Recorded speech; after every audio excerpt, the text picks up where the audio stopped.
असं आहे की दोन्ही राष्ट्रवादी एकत्र येण्याच्या बाबतीत माहिती घेतो माहिती घेऊन बोलतो आणि आकाशामध्ये होते तेव्हा क्लिअर कट करून व्हिडिओ जे आलेले आहेत की आता ब्लॅक बॉक्स जो राहतो विमानात तो हाती लागलेला आहे. असं आहे की दोन्ही राष्ट्रवादी एकत्र येण्याच्या बाबतीत सविस्तरपणे दुखवट्याचा काळ संपल्यानंतर सविस्तरपणे काय काय चर्चा झाली, कोणाबरोबर चर्चा झाली, कुठेही चर्चा झाली, कोणत्या वेळी चर्चा झाली, काय काय ठरलं, हे सर्व दुखवट्याचा काळ संपल्यानंतर सविस्तरपणे आम्ही सांगू.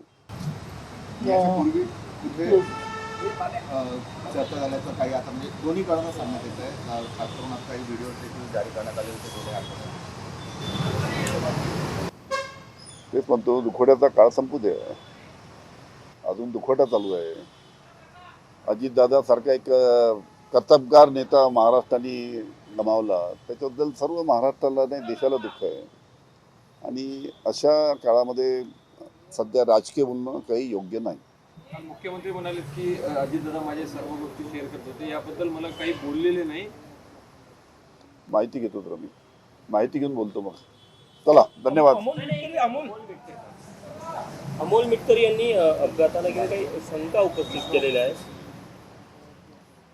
असं आहे की हा जो अपघात झाला त्याच्याबद्दल अनेक लोक शंका उपस्थित करत आहेत की विजिबिलिटी नव्हती असं कारण सांगितलं जातं. पण जेव्हा विमान लँड होणार होतं आणि आकाशामध्ये होतं तेव्हा क्लिअर कट धरून व्हिडिओ जे आलेले आहेत त्यामध्ये कशा पद्धतीने विमान लँड होताना एकदम टिल्ट होतं, असं चालत जात असताना एकदम टिल्ट होतं आणि कसं कोसळतं आल्यामुळे अनेकांना त्याच्या बाबतीत शंका उपस्थित अनेक मंडळी करत आहेत.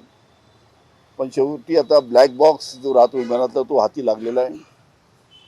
तज्ज्ञ मंडळी त्या बाबतीत संपूर्ण ब्लॅक बॉक्समध्ये ती तपासणी केल्यानंतर काय गोष्टी पुढे येतात हे संपूर्ण माहिती हळूहळू पुढे येईल.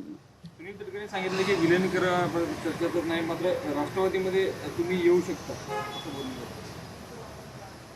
ते बोलले आम्ही एनडीए सोबतच राहणार. शरद पवार यांच्या पक्षाला ठरवायचं की यायचं की नाही, भूमिका घ्यायची. सत्तेत यायचं की नाही त्यांनी ठरवायचं असं अनुषंगाने. असं आहे, शेवटी 10 दिवस होऊ द्या बाबांनो. अशा दुखवट्याच्या पिरियडमध्ये अशा पद्धतीनं हा काय बोलला आणि तो काय बोलला अशी काही चर्चा करण्याची आवश्यकता नाही. आज धन्यवाद. सुनील